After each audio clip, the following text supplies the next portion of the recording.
Welcome to another episode of Football Studies. I am Felipe Tobar, an assistant professor here at Columbia University. And in this episode, we welcome Pete Watson, lecturer in Spanish and Latin American Studies at the University of Leeds in the United Kingdom. Pete's current research interests involve Colombian football, history and nation building, Latin American sport and society, Colombian history and politics, Latin American history and politics, sport for development and peace, and Hispanic film. He recently completed his Ph.D. at the University of Sheffield, where he wrote his thesis, Un País en una Cancha, Football and Nation Building in Colombia, during the presidency of Juan Manuel Santos from 2010 to 2018. Precisely from his thesis, last year emerged his new book, called Football and Nation Building in Colombia, The Only Thing That Unites Us, which we'll be discussing in this episode. So, Pete, thank you very much for being with me here, and you're very much welcome. Thanks very much, Felipe. It's a great pleasure to be here. Well, Pete, to kick off our conversations today, can you share how you did become interested in research in Colombian football? So really it goes back to my teenage years, actually. I lived in Colombia from the ages of 12 to 15. It wasn't the greatest time in Colombian history to be there. It was the Pablo Escobar years, but my father got a job teaching, headmastering in a British school in Cali. So we moved out there, and I found that football was one of the few ways that a headmaster's son could become popular, or at least respected. Mm-hmm. So I was there, but I think I was there, I kind of realized how important football was. It was obviously the time of the golden generation of Carlos Valderrama, of Higuita, of Andres Escobar, the first generation of Colombian footballers that had that impact. And I was there when, they qualified for the 1990 World Cup. I saw the triumphs there. I was there for that actual World Cup. And then we left before the 1994 version, actually. So I didn't get to see the aftermath of Andres Escobar. I certainly heard about it. Yeah. But then, that kind of period obviously directed my career. I became a Spanish teacher eventually. And then I decided to go back and do a master's. And I really wasn't expecting to do anything about football. I thought I would be doing stuff about Colombia history and politics. And then very fortunately, a chap called David Wood, who's written a lot of work on Peruvian football and women's football as well, Peruvian popular culture, turned out that he was available to supervise a master's module in sport, and it was the year of the World Cup 2014. I suddenly realized that very little had been done about Colombian nation building and politics. I kind of was inspired by what David was doing, and that really opened up a whole raft of opportunities. So that it was all a bit of luck, really. Oh, that's amazing. I can remember what you're talking about because that was part of my childhood, right? Watching Valderrama, Asprilla, Bermudez, Oscar Cordoba, all those great players. That play different clubs in South America, like Boca Juniors, or maybe also in Colombia. My team here, Gremio, beat Independiente Medellín, Atlético Nacional, actually, in the Libertadores 1995. So yeah, I'm also, as I said to you before, I'm half Colombian. My father's from Colombia. So when we talk about Colombia, I think it's more special. It's more special. Yeah, definitely. But we do know, both of us know, that unfortunately Colombia has a difficult heritage that you already mentioned, Pablo Escobar, but also 5 decades of violent conflicts, particularly involving the FARC, or the AKA the Revolutionary Armed Forces of Colombia. So football, as a mirror of society, can and is normally reflecting social, cultural, and political interests, right? And sometimes becomes a powerful vehicle for legitimizing public policies. Can you explain to the viewers how football became a tool for discourse about unity, peace, and nation building in Colombia? So I think this goes back quite a long way. There's a long history of football being related to different periods of violence in Colombia, and you're completely right to pinpoint the fact that violence has been a common feature of Colombian history, really, from independence, but particularly in the 20th century, and certainly from 1948, which is when a liberal politician called Jorge Eliezer Gaitan is assassinated. There emerges a period of violence, which is called La Violencia, which kind of expresses just how bad it was. Yeah. But this also coincides with the start of the first Colombian professional league, which is the first league as well that reunites different cities of Colombia in a regular competition. Prior to this, we have an amateur competition. So the very start of the professional league is associated with a period of violence. And it's, as various other scholars have written, and I write about it myself in my book, that it's very much a classic case of bread and circuses, of football as an opiate for the masses, of a distraction tactic, and the Colombian presidents at the time are very much hastening into operation as professional league. And various Colombian sports magazines and newspapers are commenting about this and saying it's great that this football league now exists because actually it's diverting away the kind of passions of the working class that are normally just directed to political hatreds. We have a long history of liberal and conservative violence. So instead of saying, oh, we hate the liberals, we hate the conservatives, it's now a case of, well, let's dedicate your passion and energies towards football instead. So this is seen as being a developmental, a kind of a thing based on values. And I think as well, we have to bear in mind that football is popular before this. It is played in Colombia before this. And for the same reasons as the rest of Latin America, it has the same convening power. It's something that everyone can play. It's a mass popular cultural phenomenon that people recognize.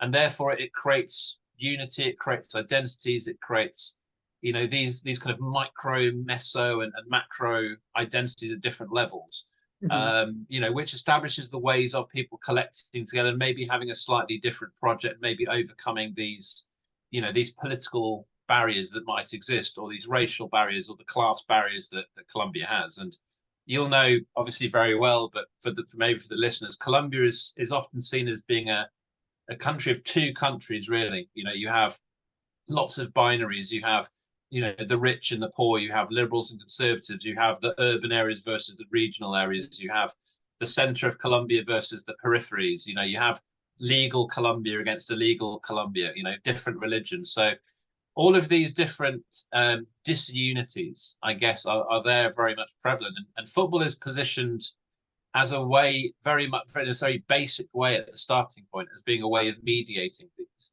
So I guess it starts from there. But I think, again, if we go back to that golden generation of the 1980s and 90s, you have, again, just to give the context for the viewers, we have obviously the Medellin cartel, which is effectively at war with the state. There are assassinations, there are murders, there are bombs. The Cali cartel is very active as well. We have the FARC guerrillas. We have the ELN. We have the M19. We're soon to have paramilitaries as well. So there are lots of different violences going on, and Colombia is known at the time that when I go there in 1989, but before this, as being murder capital of the world, drug capital of the world. It's a place where violence is its brand.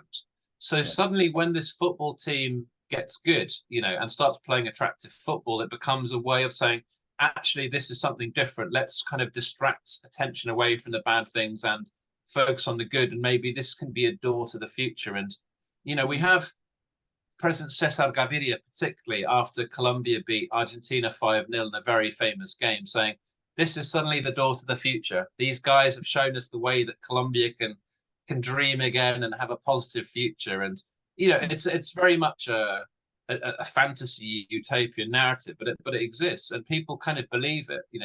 There's a Semana magazine where, celebrating, it's got a picture of them celebrating the fourth goal, I think it is. And it says, thanks, guys. In the middle of the darkness, you have shown us a ray of light. And this is a thing that's going on. Colombia, at the top of the heading, it says, Guerrilla, Black September.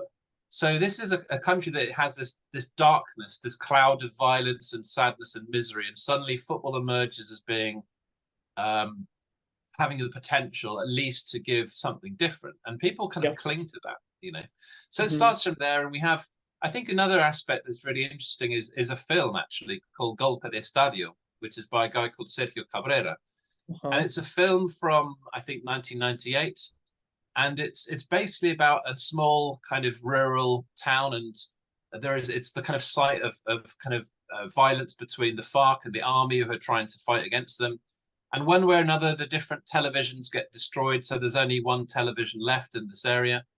And, you know, they eventually kind of get this truce because the FARC want to watch the football, the villagers want to watch the football, the army want to watch the football, and they all watch the football together. So this popular culture film that a lot of people see suddenly becomes a symbol of conflict resolution. And it gets revisited, you know, later on in 2018 when Colombia are playing the World Cup again, and we have this event. But again, I suppose, you know, so we have all these things of historically where football and violence have been together. And, you know, we also see the start of Football for Peace projects after Andres Escobar is murdered. And I guess all this is built on by Santos eventually as having a powerful idea that people think, yes, football is a way of, it's an anti-violence space. It's an anti-violence time. So I think Santos, you know, builds on those particular messages and memories and popular culture stories, I think. I see. Yeah, I've kind of very aware of, but you kind of activated my memory by walking through all these different periods of violence that actually started way early in the 20th century, right? Like my grandfather had to leave Colombia because of the violence. He was a doctor, and in his bag he always carried a gun because of the risks involving the liberals and the conservatives, right? So these were one of the reasons for the forced immigration from part of my family. But as you mentioned, Colombian government recently has started to design public policies in order to explore this potential of football as that is commonly activated by politicians, right? That football can promote peace. Football can be a solution for the societal problems. And your research particularly investigate these policies at the state level. So can you explain to us the 10-year plan for security, comfort, and coexistence in football, designed by the former president Juan Sanchez, right? And Juan Santos, and how he himself and other Colombian authorities have been using it.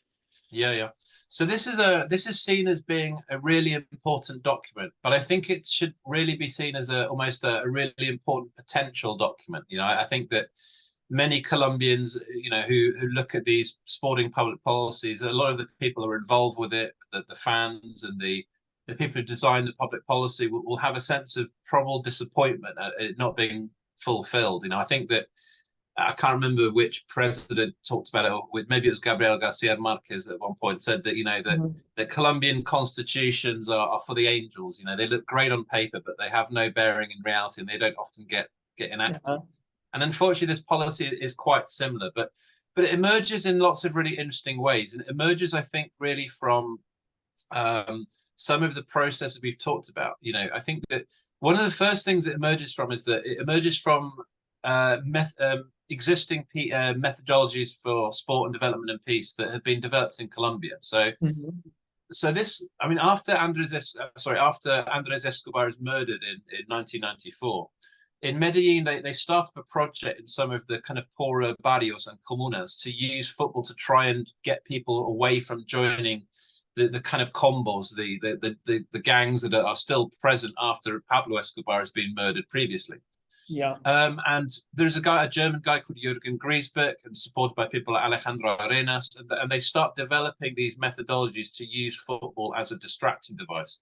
And this movement starts to grow. You know, other projects start developing. I think people realize we also have an ongoing movement of sport for development and peace that people are starting to look at, and we have you know, things like the UN's Sports Year of Peace. You know, Nelson Mandela is obviously very vocal in talking about it. But these different NGOs are becoming experts in methodologies, and they start to get together for events, and they create a network, and they start to get a lot of visibility, and eventually they come to the attention of the Ministry of the Interior. So there's one strand of NGO work for peace going on. The Ministry of the Interior is involved because there is a growing problem of fan violence in the stadiums in Colombia. Again, this is a common problem in lots of South America, as we know. You know, this kind of barra brava stories. You know, Colombia are in lots of ways maybe imitating or at least being inspired by some of the types of fandom they've seen in Argentina particularly. So we have the growth of barras and stadium violence, and the Ministry of the Interior is trying to solve this problem. And one of the projects they look to is something that has been going on in Bogota, where they've tried to be bringing together the Millonarios and Santa Fe, two of the big clubs of Bogota, and tried to bring the fans together and create spaces of understanding and pedagogy and coexistence. And, you know, a guy called Alirio Amaya, who is still one of the most influential people in terms of football for peace, in terms from a state perspective, or at least a kind of policy perspective, is involved. And when the Ministry of Interior start to try to develop laws to deal with football violence, people like Alirio Amaya and various others managed to get, as part of the process, a kind of period of convening attention with some of the barras themselves.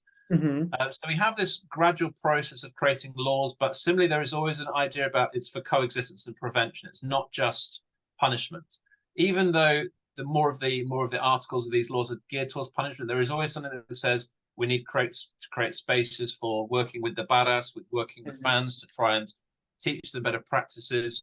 And the fans themselves have got their own procedures, a kind of a movement that's called Barismo Social, which is quite community driven. It's driven by the fan groups who are trying to create maybe jobs or, you know, economic opportunities or teaching or education or ways of being involved with the barra and the club to take them away from, you know, people from some of the poor barrios, and give them chances.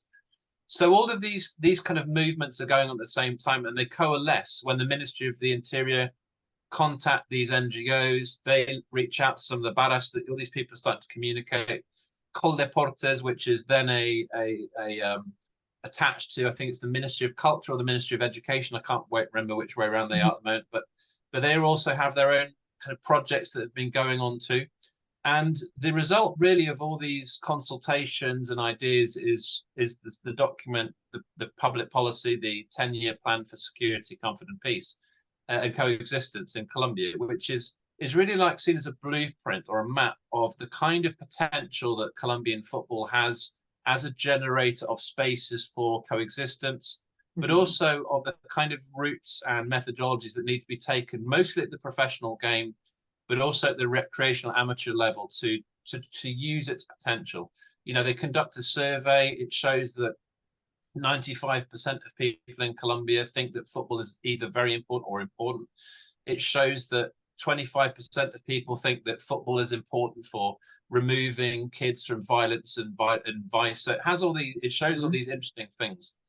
The problem it really has is that, well, there's several problems, is that it doesn't really carry any power. There's no sense of obligation with it. So it's more seen as an option for the various Colombian regions or the municipalities or the mayoralties of the different cities. Say, you can do this, but there's no obligation.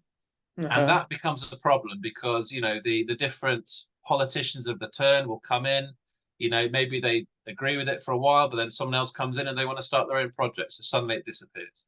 The Ministry of the Interior, almost straight after finishing and starting to promote this project, leaves, and the guy that comes in, a guy called Juan Fernando Cristo, has no interest at all in promoting the project of one of his predecessors.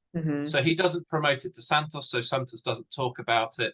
And all these times when he's talking about peace and unity, you know, this great project that really should be the forefront of what Santos is talking about is kind of left unpublicized from a Ministry of Interior level. And it almost feels like it maybe then should be associated with the Ministry of Sports, which grows in importance under Santos. But again, it's not really part of their project either. So we have this situation where there have been certain cities that have conducted aspects of the Plan Decenal, the 10-year plan, better than others. There have been a continuation of workshops with the fans. I've actually participated in one of those in Medellin, which was fantastic. A kind of a leadership program for young guys from the comunas, which was really interesting and really fascinating to be able to do that. There have been, a kind of like an observatory of fan violences, but every time violence happens again, there is a kind of a knee-jerk reaction from the press, from the governing bodies, and then they kind of ignore this blueprint and this map that's been developed. So, so it kind of has that problem. I think something that probably I need to do, and again, this is a project that I might use this opportunity to say, let's do this with anyone interested. Is the 10-year plan supposedly ends next year in 2024. So actually, this is time when we can say, right, what did this achieve? The 10-year scope was 2014 to 2024. What did this actually do? What has been learned? What has happened? What hasn't happened? What were the successes? Where has it? I mean, I don't want to say failed, but what were the most important things that weren't carried out, and can we resuscitate this? Can we? Is this still relevant?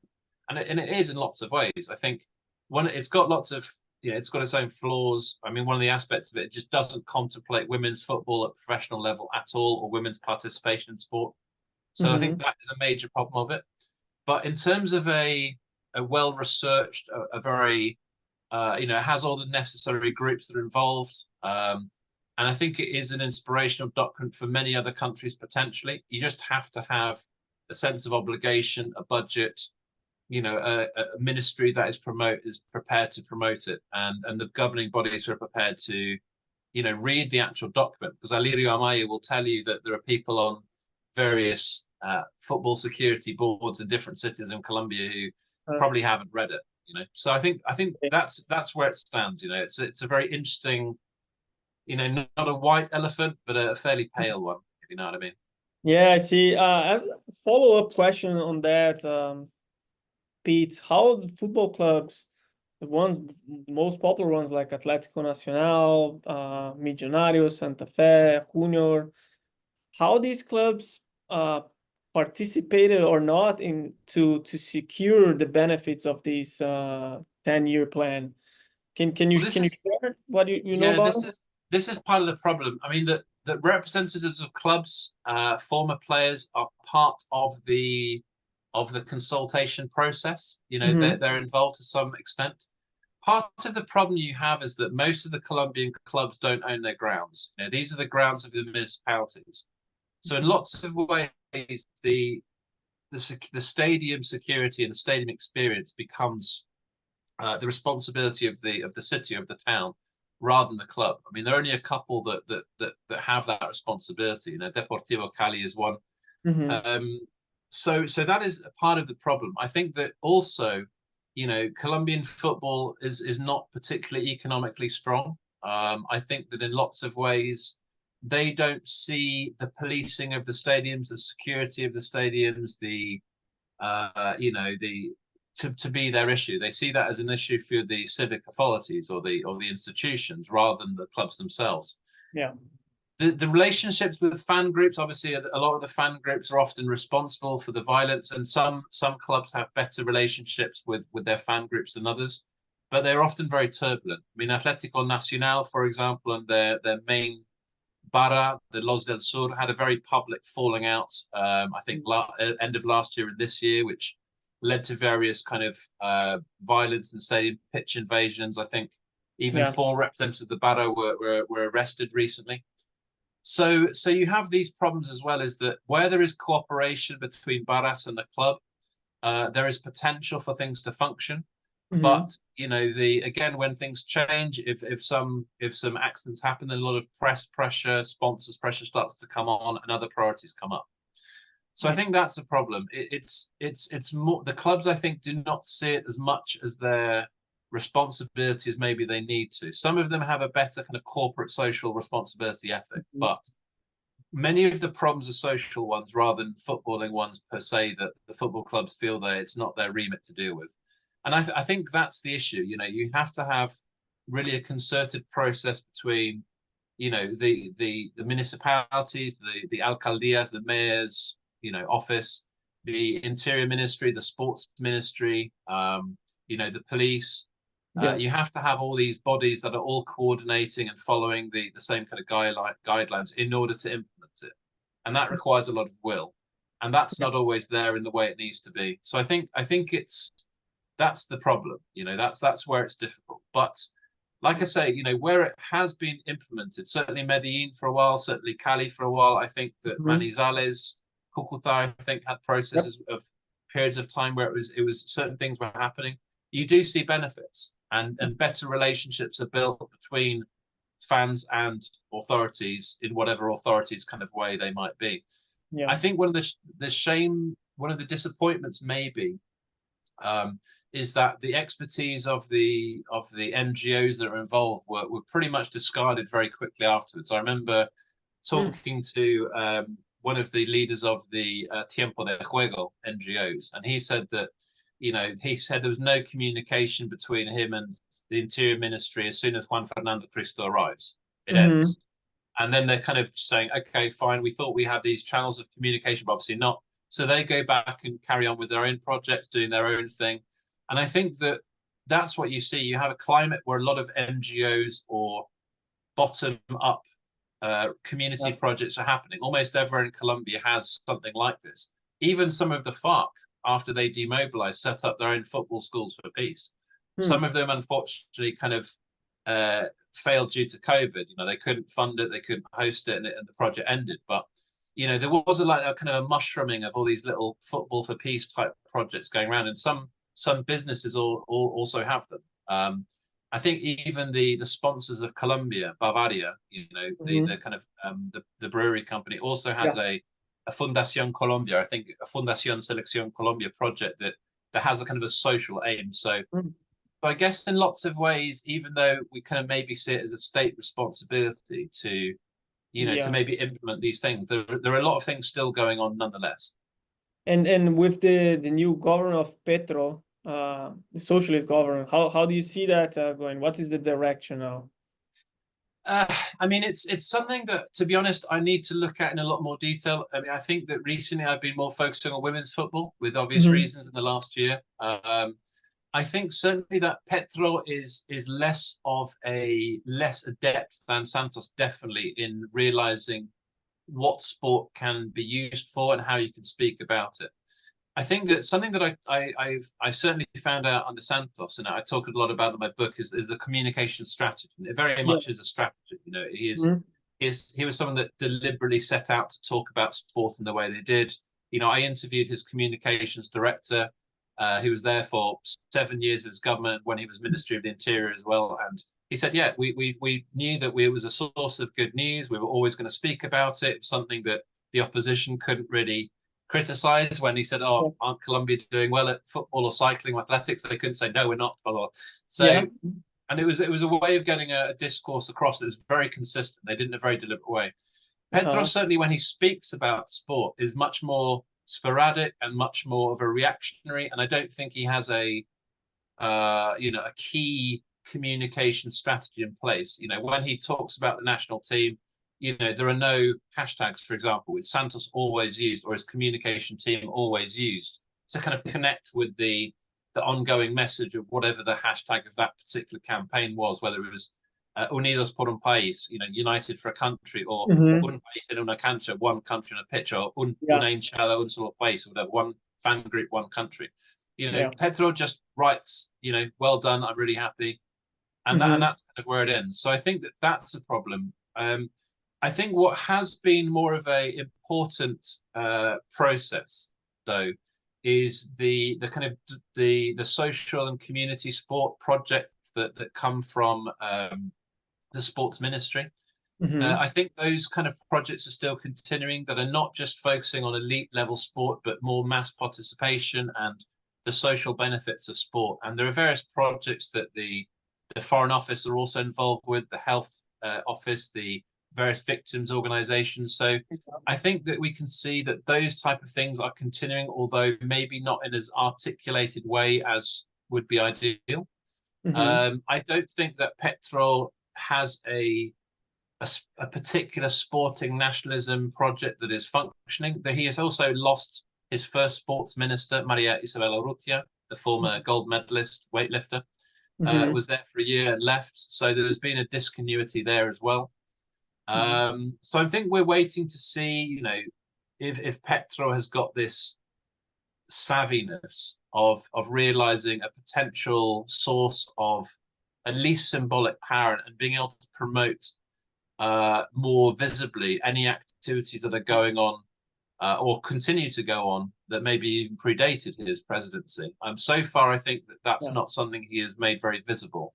He has other priorities of this total peace movement. It seems to me that sport might be an interesting way of involving that in some way. It's not happening as far as I can see, but Yeah. admittedly, it's not something I've been looking at quite in as much detail over the last year anyway.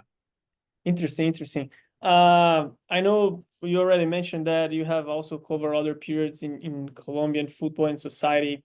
Can you share what are the main differences of this constructed discourse for peace with the golden generation in 2020 and 2001 that we know won the Copa America, right? In a very conflictive tournament, polemical tournament, right? That was marked with Argentina's withdrawal after some players accused went to the press and said that they received death threats. I think, if I'm not wrong, Canada also left before the tournament started. So, can you share with us what are the main differences between that and with Juan Manuel Santos? Yeah, it's a really interesting comparison. I think even more interesting with the recent events, which I think we might probably come on to with the kidnapping of Luis Diaz, because before that 2001 Copa America, another big problem was there'd been a couple of bombs in some of the host cities as well, not in the absolute immediate, just before the tournament, but a couple of weeks or months before. But the really big deal was there'd been a kidnapping of a guy called Hernan Mejia Campuzano, who was the vice president of the Colombian Football Federation. And he was kidnapped, I think, by the FARC. Again, this kind of parallel with the Lucho Diaz father being kidnapped shortly before these recent games. And so what happens there is that, we suddenly have this, the country almost unites behind the football tournament and says, right, what the FARC did is completely wrong. This is spoiling the image of our country. This is the first time we were going to host the Copa America anyway, so it was a really big deal. Finally, we're deemed worthy and safe enough to host it, and then you do this. How can the FARC possibly do this and ruin our competition? So everyone almost nationally makes this massive attempt to show the best side of Colombia. And the current president is Andrés Pastrana at the time, and he builds on this by saying this is a cup of peace, a Copa de Paz, the Copa America. So he is promoting this very much as a symbolic, very much as a rhetorical moment, but built around a mega event, Copa America, being one of the biggest sporting events in South America. So we have that similarity of it being a mega event. We have the rhetorical, the issues. But what I think it becomes is quite an exclusive narrative as well, because it's positioned against what the FARC are doing. The FARC are, clearly the country are thinking, well, Pastrana's peace process is not happening. The FARC are not committed. They're just using this time to strengthen. They're using this time to threaten the country again. This isn't working. So the cup of peace is really a cup of peace for the Colombians who are against the FARC in lots of ways, I think. That's how I see it. And in lots of ways, I almost think that the wave of joy and enthusiasm when Colombia win it, and when Cordoba raises the cup above his head and Pastrana is there as well. This almost, in some ways, I almost think it almost empowers the next type of government of Álvaro Uribe to say, right, this is the right Colombia. This is the Colombia of the right side of the law, and we won't accept the things that the FARC are doing. So then we have Uribe's government, which has a rhetoric of narco-terrorism, of the FARC are the enemy of the country. We won't accept them. We have to destroy them. Santos is part of this as one of his ministers as well. So I think that we don't have actions for peace in Copa America. There are no public policies. There are no deliberate state projects going out to use sport for peace. It's just a rhetorical device built around this moment. So what's different about the Santos period is that it is much more of a consistent rhetoric. You know, if we look back from the very start of 2010, when he takes over as president, he is talking about sport for peace and for unity.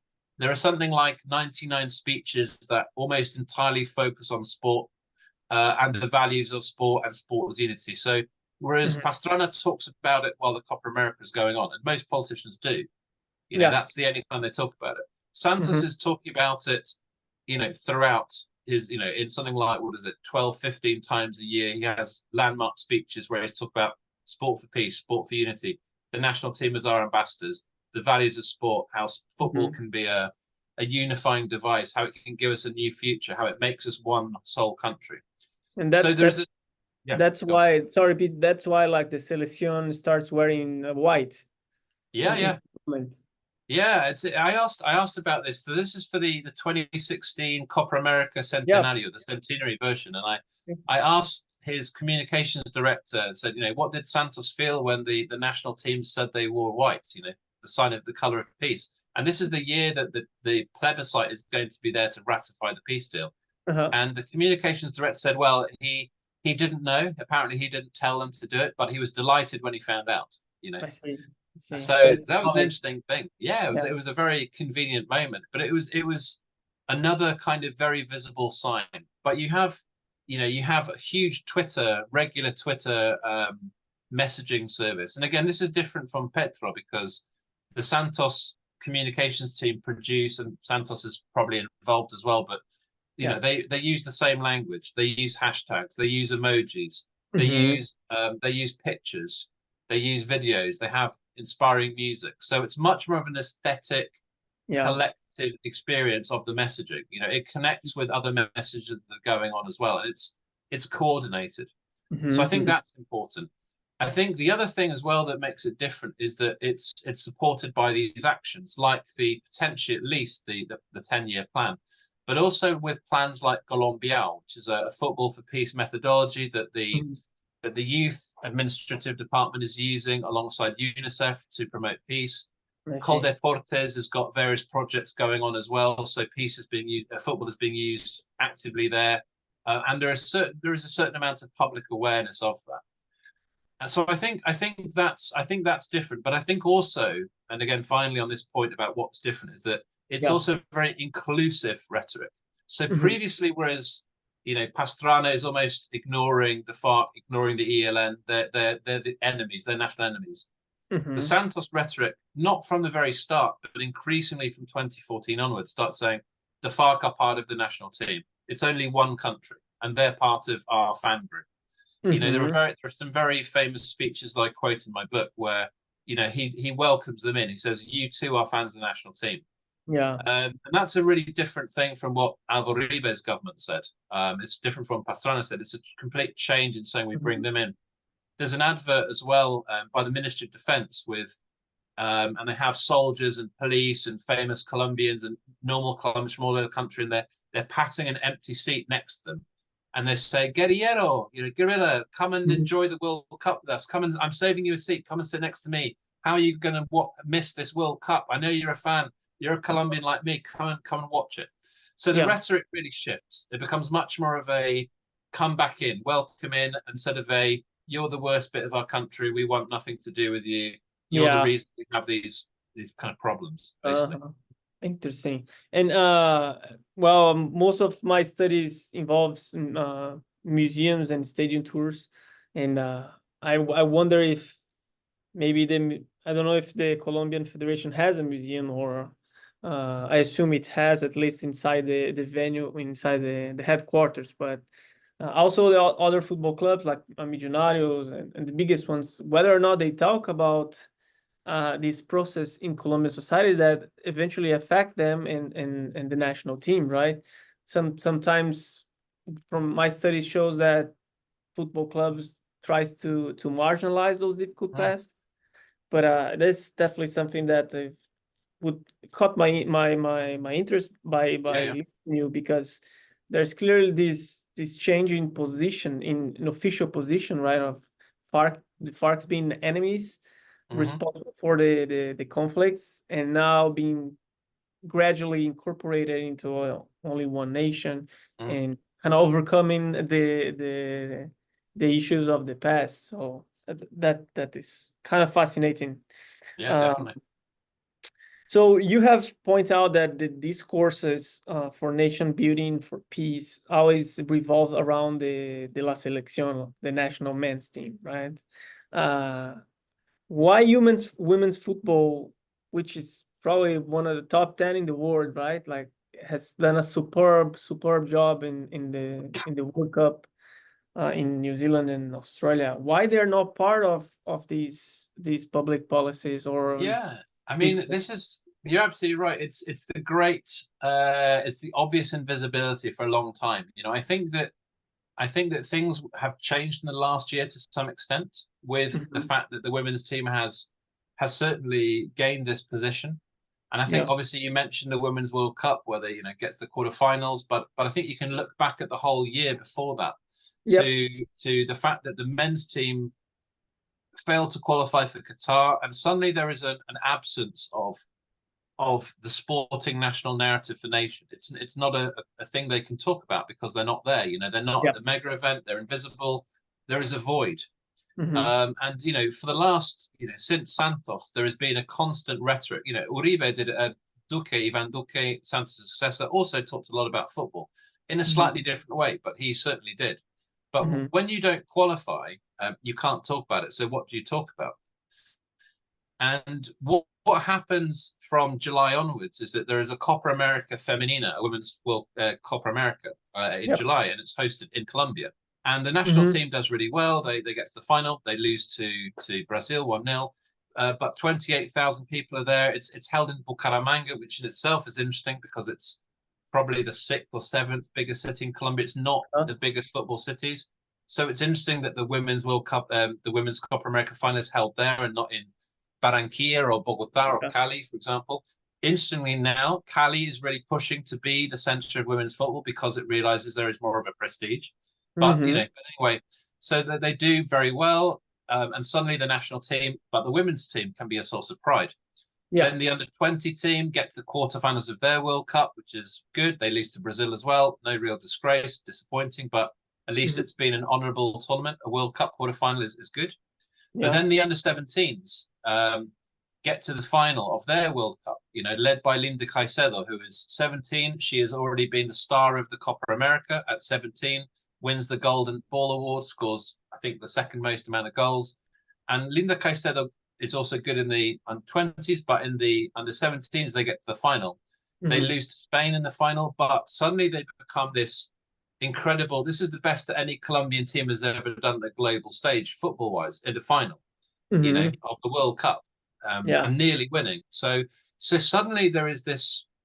We have a hero. We have a young Afro-Colombian, which makes it even more interesting. She is also Yeah.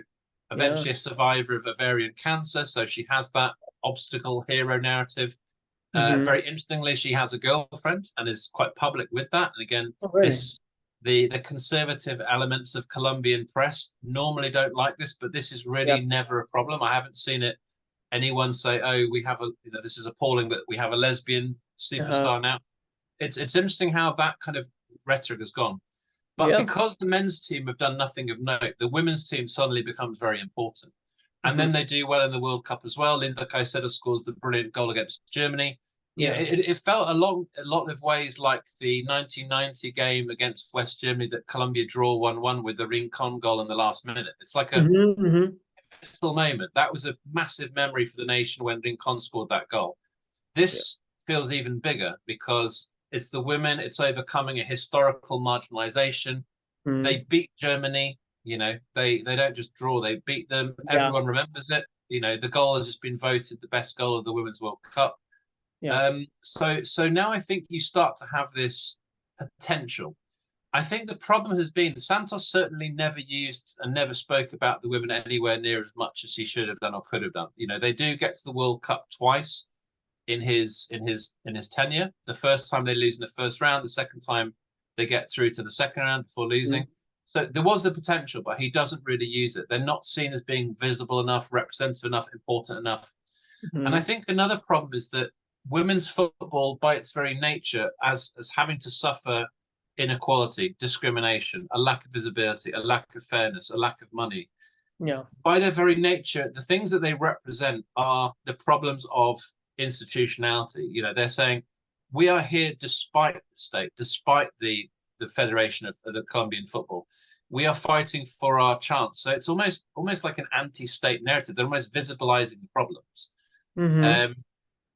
So I Yeah. think that in some ways they don't work quite as they by when you have people like Melissa Ortiz or Isabella Echeverri, talking very publicly about the problems that they Mm-hmm. have, and again, people like Yoreli Lincoln also talking about poor training, lack of money, having to wear hand-me-down football shirts, not being able to keep their Yeah. shirts after tournaments, and then they get excluded from the national team, probably, or vetoed from playing. So in some ways, the women's team has almost been a place of protest. So they Mm-hmm. almost don't work quite as well. They still kind of get the odd mention, but it's never the same message of "you're heroes of a nation."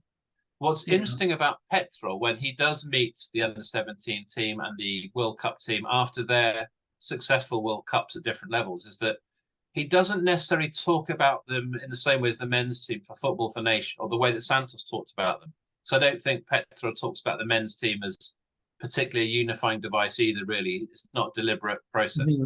But he did direct them to the problems faced by Colombian women and of the lack of inequality, which I think is a very interesting, different rhetoric of why this matters for the nation. It's still not for everyone. Yeah. He does touch on the fact that they are very important for Colombia, but it's like you're showing us how you have huge potential. You're probably going to achieve more than the men probably will because you're further forward in a field in lots of ways. So I Mm-hmm. think that there is a slightly different rhetoric being used, but I think that also now is like a potential time where you have Linda Caicedo, who is a global transnational icon. Mm-hmm. She has all the attributes you probably need, but also a very different type of Colombian woman. She is not a beauty queen, which Colombia has often used as being their pinnacles of Yep. womanhood. She's not Nicole Renier, a kind of very blonde, attractive footballer who became a bit of a pin-up girl for football when she went to Atletico Madrid, but then didn't really do anything. Mm-hmm. She's not really also a protester like Melissa Ortiz and Isabella Echeverri, who very vocally go out to get it, and complain. But they are also a type of more upper class, probably Colombian women, English speaking, well educated. Yeah. Linda Caicedo is an Afro-Colombian. She's young. She is from the margins historically of what Colombia is. Valle de Cauca, she's from Candelaria, which is not a particularly big city. It's a reasonable sized town. Mm-hmm. And again, she, has a girlfriend. She's a survivor of cancer. She's a very different type of Colombian from the margins who is now at the center stage at, one of the biggest clubs in the world, although not one of the biggest women's clubs in the world, but still Yeah. has this transnational power. So I think we will see, Linda Caicedo almost becoming, along with Lucho Diaz, like these two Mm-hmm. really interesting figures of the Colombian periphery who are right at the heart of football narratives of the nation. I mean, Lucho Diaz, as you might know, but maybe the viewers won't, is of an indigenous community called the Wayu, from a very, very poor area that has been historically very affected by different types of violences. Yeah. The fact that his father was kidnapped shows that. So suddenly we have a Wayu indigenous, man and an Afro-Colombian woman being the two stars of Colombian football on a global level. I think that's very Mm-hmm. interesting about what it represents of modern Colombia. Yeah, no, definitely. And I think I'm very curious to see the next steps of Petro's narrative, because socialists, pro equality, right? And that's the struggle that you mentioned, that the women's always complain, Mm. these problems of institutionality, and that was probably a mark from previous governments in Colombia. So the way that the Colombian government is going to handle this situation, maybe for the next World Cup, Yeah, that'll be interesting to see maybe study promote this study comparing the narratives from one tournament to comparison to another, because there will be 4 years, right, for yeah. Petros maybe create new policies to help reduce the inequalities within women's football. I do know, for instance, that in Libertadores, those Colombian teams that plays Libertadores, and maybe the viewers don't know that, but in order to play Libertadores Cup, you need to have a women's football team now. So that definitely helped, not just in Colombia, but also in Brazil and Argentina, for us to have more representation, right? I mean, it's really interesting that as well because one of the Colombian teams that has won the women's Copa Libertadores is a team called Atletico Huila. Now, Huila is not a team that many fans of international football will know. They have no historical input. Sorry, Atletico Huila fans, if anyone is listening, but they have no historical importance really compared to Nacional or Millonarios or América de Cali or Junior. This is a team that will not win anything ever, probably. They will never win the Libertadores with their men's team, and their women's team managed it very quickly and very easily. But then they were disbanded. They were seen as being a problem, despite the fact that they gave them supposedly the biggest day of football in glory that Atletico Huila will ever have. And that kind of shows you the lack of vision of some of the Colombian football directors at that particular time. I think it's starting to shift slowly because they realize that there is a market and there is potential and there is success. But, a lot of these clubs are not particularly well run or they're economically struggling. A lot of the teams get very, very small audience, very small public, so they can't really fund two teams as well as they would maybe like to. And of course, the men's team historically gets the benefit. But it is interesting, that kind of detail about if you have a club that has the vision to say, actually, this women's team is the way forward. The national women's football team is actually the team that will probably be much more likely to challenge at the highest level of world football or Copa America football regularly. The men's team will come and go. They'll have generations, but they're always going to be, maybe fourth, fifth, say Argentina, obviously Brazil, and then you never quite know, probably Uruguay, but Colombia are in that debate. But the women's football now, you have them as the best team in the Americas. If you go by pure performance of the World Cup, they did better than the USA. They did better than Canada. They did better than Brazil. Argentina has never won a World Cup game. Colombia have beaten, Germany. They ran England very, very close indeed. They beat South Korea, who have a good reputation of women's football. Argentina aren't close to that.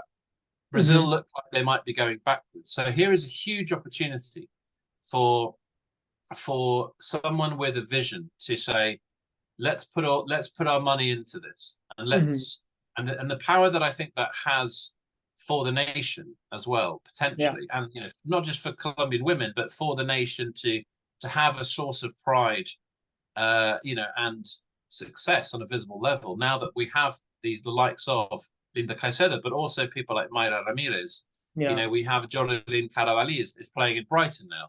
For a successful team in the top division in England, in English women's football. Quite a lot of players like Lacey Santos are in Spain. So this is a closer team to a really significant moment of success, probably than the men's team is, I think, anyway. Just depends if they're going to realize that and push it. Yeah, and of course, there's a historical disparity in terms of benefits and pushes for development, right? Comparison between men and women's. I do know in Brazil we had about 40 years of prohibition. Women's couldn't play, like in England, right? You had that as well, and I'm not sure if that happened in Colombia, but I do know that Brazilian society, Colombia in some parts still very machismo, being prevalent, and I can see football directors not engaging much with women's football because it doesn't give them as much as popularity that they would like to have. And they can receive from men's, right? Definitely. I don't think that it's ever been expressly banned. I'm very much looking forward to reading a book by Gabriela Ardila Viela, who has just she's published her own Ph.D. thesis about women's football in Colombia. Oh, cool. I haven't managed to read it yet, but I can't wait to read it. So I think she will go into a lot of detail about more of the history that I touched on it briefly, how there were certain kind of matches just purely for a spectacle as part of El Dorado games, but it's very much a sexist thing. There is even a heading on one of the photos saying, they played, but let's be serious, they can never play at a proper level, and it's only a joke. I'm paraphrasing slightly what the caption was, but you have these jokes about, oh, I wasn't watching the game, I was just watching your legs. Why would I be watching what the ball is doing? These kind of cartoons are very prevalent. It's kind of floating about. There is a visit by a Costa Rican team, which I know that Brenda Elsey and Josh Nadell talk about in a little bit more detail in their excellent book called Futbolera. But I think that it's just very much invisibilized. It's very much on the margins. If it's played in adversity. It's played hidden. It's played, fighting for space. And it's not until 1998 where the first national team game for Colombia actually occurs. Late 1998. Colombia was very late in terms of the Copa America anyway. They're playing the first time in 1945, but the women's team only really have been in existence for 25 years as a national representative team. That shows you just how much progress has been made in a very quick period of time. Yeah, no, that's even here at Clemson University, the women's team was founded in 1994 after the World Cup. So there is a huge gap of 70 years in comparison to the men's team, and now both are in the AA here, and both are playing. So they both have the same potential, but it's this historical problems, right, in terms of development that literally push them behind, and it makes us not putting them in the biggest stage. Definitely. In academia, I would say. So maybe that's one of the last two questions, but let's go travel a little bit last week, and where my national team, Brazil, lost to Colombia. But of course, I also support Colombia, so I'm not that sad. So in Barranquilla, Colombia beat Brazil 2-1, 2 goals from Luis Diaz, Liverpool's player. And that was very remarkable, especially because his dad was just released from a kidnapping period of 12 days. And members of the National Liberation Army took responsibilities, but at the same time, they said it was a mistake, that they didn't know who that man was, right?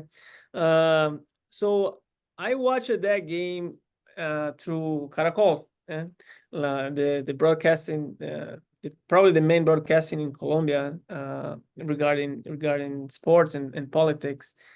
And the comments from the narrator, the main narrator, and the main commentators, and I think one of the main commentators was a former goalkeeper from Deportivo Cali, Dudamel, I think. Oh, yeah. And he was there commentating. So they kind of shares much of the struggles that Colombia has been living in the past 50 years, right?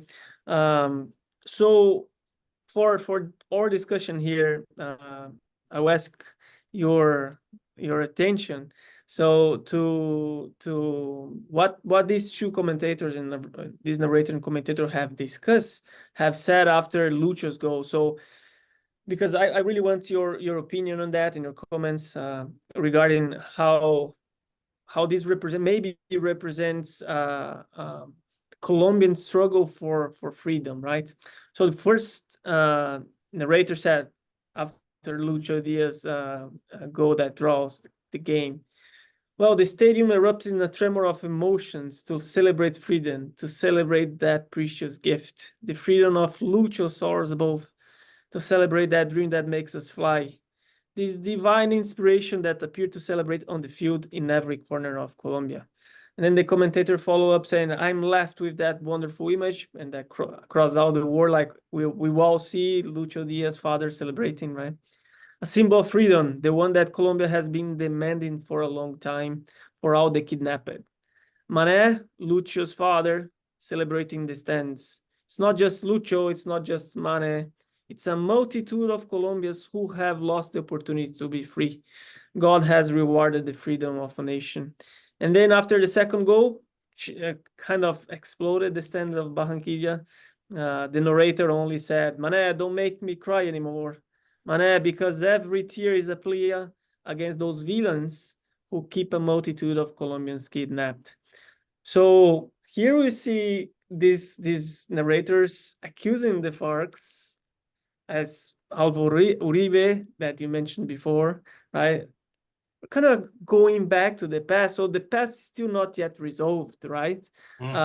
So how this episode, in your opinion, might influence Colombia's peace, unity, and national building process? Yeah. No, it's a really, really interesting question. I mean, for me, I think you're absolutely right in that it feels like the commentator is again repositioning the ELN and the FARC, because the FARC still exist. The ELN were obviously the ones that kidnapped the father, but it feels like the commentator is almost positioning them on the exterior again as enemies of the country, you know. And I wonder and I think that the problem with this moment is that, and it is incredibly representative, you know, the words of the commentators are incredibly representative because everyone knows the history of kidnappings, of murders, of disappearances, of displacements, of extortion. You know, they live it, and they live it in every corner of Colombia. It's a recognized thing. So it's a shared collective experience, but it's positioned against the national enemies. So the people that, for example, Santos was trying to welcome in with some of his speeches, that is a speech that is doing the reverse again. It is placing them on the outside. And again, it feels very much like 2001. You know, it feels very much like you know, they kidnapped Hernan Mejia Camposano. It nearly spoiled the Copa America. The whole of the country unites against the perpetrators of that. It felt the same way here. You know, the ELN, it's probably one of the most stupid strategic decisions a guerrilla organization in Colombia has made for a long time.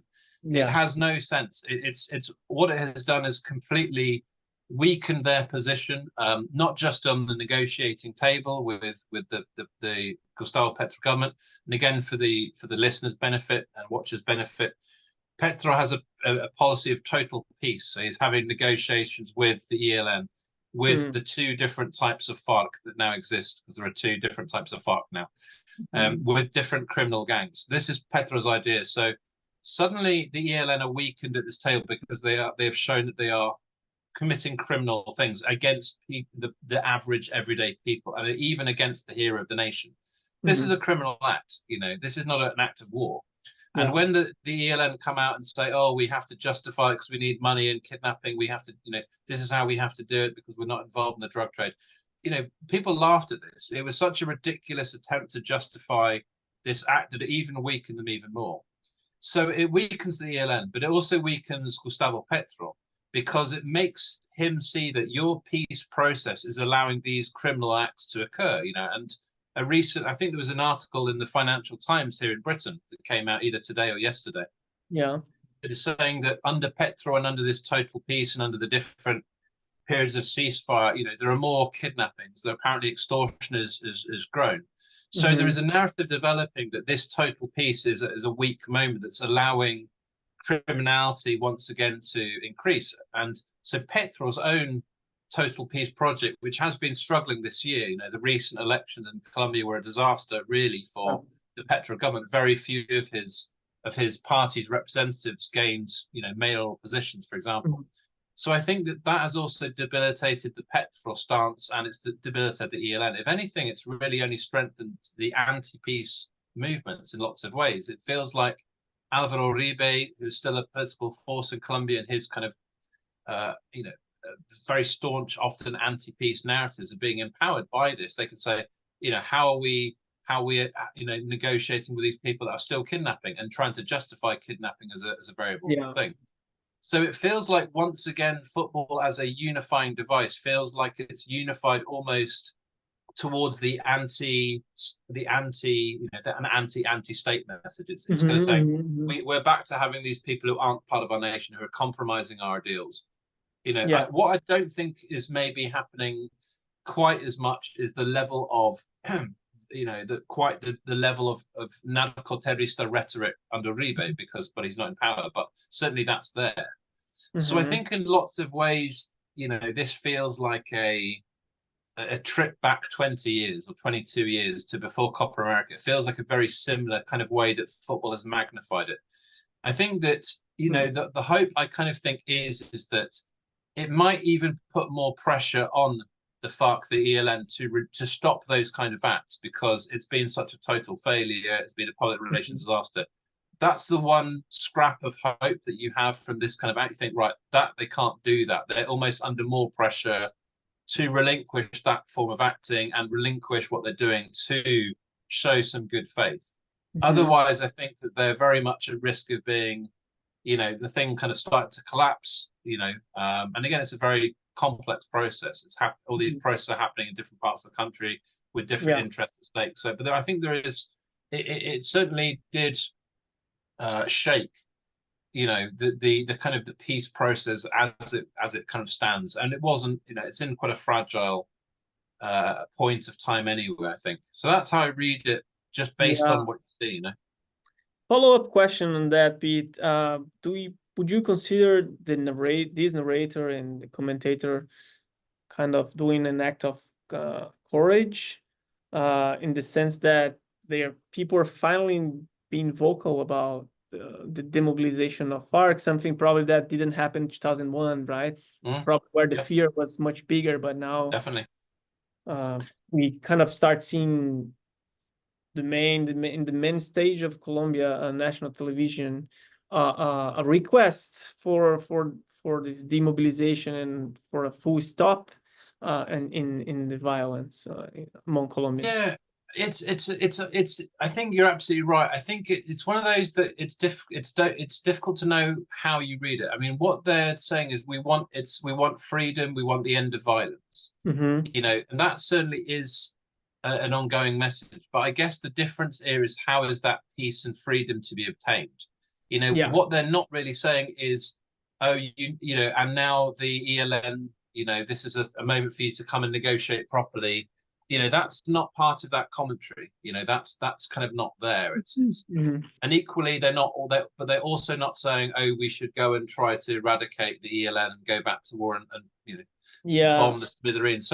So it's but what I think it is important, and I think that this almost returns to the magazine cover that I talked about earlier, about 1993 and the 5-0 victory, and thank you, Colombia, you've granted us a ray of light. Now obviously this isn't quite as bad as period as 1993 was in Colombia, but it feels a lot like that. Like, once again, the expression of a country that knows there are these problems, and again it's almost brought it back to the light that these things have not gone away. I think that what's the shame is that it took, it's a famous person's kidnapping that has brought it back to light, but there are lots of other people being kidnapped who aren't famous, who don't have a son who was playing for Liverpool. Those people have kind of are lost, or were lost. So I hope that at least it puts a little bit of international pressure, maybe from the other groups, say, right, you cocked up here, you can't do this. They're kind of people who are trying to guarantee the peace of different international governments.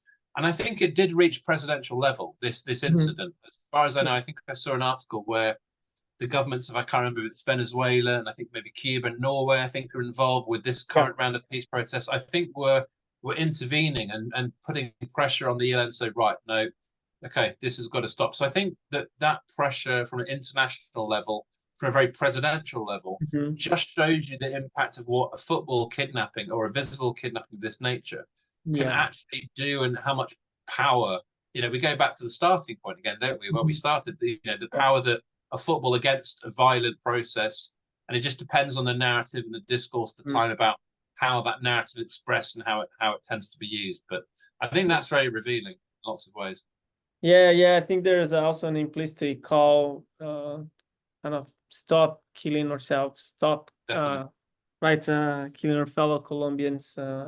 At the end of the day, they could have been literally in the sporting level taking out chances from Colombia, right, to be successful again and to be united as a country. Let's say if the Lucho didn't play, Yeah, But I think we know that the discussion goes much above that. It goes beyond that. It is really societal issue that football only reflects, right? And definitely. we had the opportunity to see that happening with again a historical victory from Colombia, the first against Brazil in probably almost 100 years. Ever in qualifying. Yeah, I mean, exactly. this is the thing. I mean, there's the joke obviously is like, every time Colombia has a football game, you kind of want, well, the FARC or the ELN or the, a Mhm. combo or someone can go and kidnap another relative footballer, and that will guarantee that everyone Yeah. starts unifying and they'll win the next game. I mean, Mhm. you beat Brazil at home for the first time in qualifying ever. You beat Paraguay away, which is never easy. Yeah. So the ELN have actually helped football's qualifying for this particular thing. It's kind of inspired them to great things. I mean, like the last time it happened, they won the Copa America. So Uh-huh. maybe they should kidnap the whole of James Rodriguez's family and they'll win the World Cup. Yeah, That's the way forward. yeah, I do know like Colombian societies likes a lot of jokes, Yeah, right? yeah, They take it very light. yeah. Uh, and I've been receiving so many stickers of Lucio's father Oh, commemorate all of celebrating them. So goal. yeah, so It's funny, isn't also it? very interesting, I think, worth of future studies. Yeah, I Um, mean that's an article. I mean, I've uh, talked with a guy called Miguel Cuadros, who's uh, a really excellent historian in Bucaramanga about. No one has written about how the kind of the caricatures, the little comics or the little yeah. the little daily caricaturas. No one's written Uh-huh. about how much football is a symbol of messaging for those kind of things. And again, the memes you're talking about, I think Mhm. would be a great Yeah, article at some point. exactly. Well, Pete, as I always ask my guests, you have any last message? How do you want to wrap up your presentation here? Was phenomenal. So much information about Colombian football and Colombian history. I do appreciate you coming here, and I think that might should be used by future researchers that are interested in Colombian football as a start, as a kickoff to delve into more of the topics, and of course, buying your book. Well, although your book is open access, right? Yeah. It's free. Everyone can We download it. also can tell about it, but I give you the word like for the your first message, and but before again, gracias, muchas gracias, Pete, for coming for being here. It was a pleasure, and I think maybe we can connect more in the future for a Oh, second episode. definitely. Well, I'm always very keen to do that, Philippe, and thank you so much for the invitation to come on. It's a pleasure to always, talk about these things and have, a really interesting time investigating them and listening to your opinions as well as a Mhm. half Colombian. You very much have a stake and a knowledge in this as well. I mean, if people want to follow me on Twitter, stroke X, I'm at Pedro el Profesor. It's always great to have discussions with people online there and hear about people's work, and that's always been very interesting. I have a link tree that if people want to read what I've done or look at or maybe listen to other podcasts I've been on, please do look at that. It's on my Twitter profile. But I think that as a kind of field of study, I think that sport tells us so much, and I think my kind of my excitement for this field, about an academic field, but not just academic, because I think that our main role is trying to contribute to society as well. Mhm. I hope that there are projects that start to look at just what a good job so many organizations in Colombia are doing, with these NGOs to use football for something that is more than just a sport, that it can be transformation. I hope that a lot of Colombians and international experts start looking at these in much more detail and bringing that knowledge to a more global public and connecting these type of practices and knowledges. So I really hope that happens. I think that's really important. And the other thing I really hope happens is that, that there are many more, that there is more studies into the history of the game, not just in Colombia, but in South America more widely, that delve back not into just football, but other things as well. Because I think these stories of women's sport, of tennis, of golf, of swimming, of basketball, and all these men's sports as well. There's some great work being done on cycling as well at the moment, but boxing too. I would love to read more and more stories that look into the history of these sports and tell us about how they, interacted with their communities and their local lives and the histories of those regions at different times. I think that it's a really exciting time for this field, and I hope these are the kind of works that are going to emerge. And I would love to be part of it. If anyone ever wants to suggest something, I always say yes to far too many things. But yeah, I think it's just a really good time to work on these kind of issues at the moment. It's really exciting. Amazing, Pete. We both know that tomorrow is Football Collective, so folks will be in Leeds, where Pete is living now, working now since he lives in Sheffield, right? But Football Collective, for those that will be there, Pete is going to be there as well. So use your time wise to talk with Pete. I would try to publish our conversation before Football Collective starts. So then more conversations might happen there for you, Pete. Well, thank you again. And for my audience, I see you in the next episode.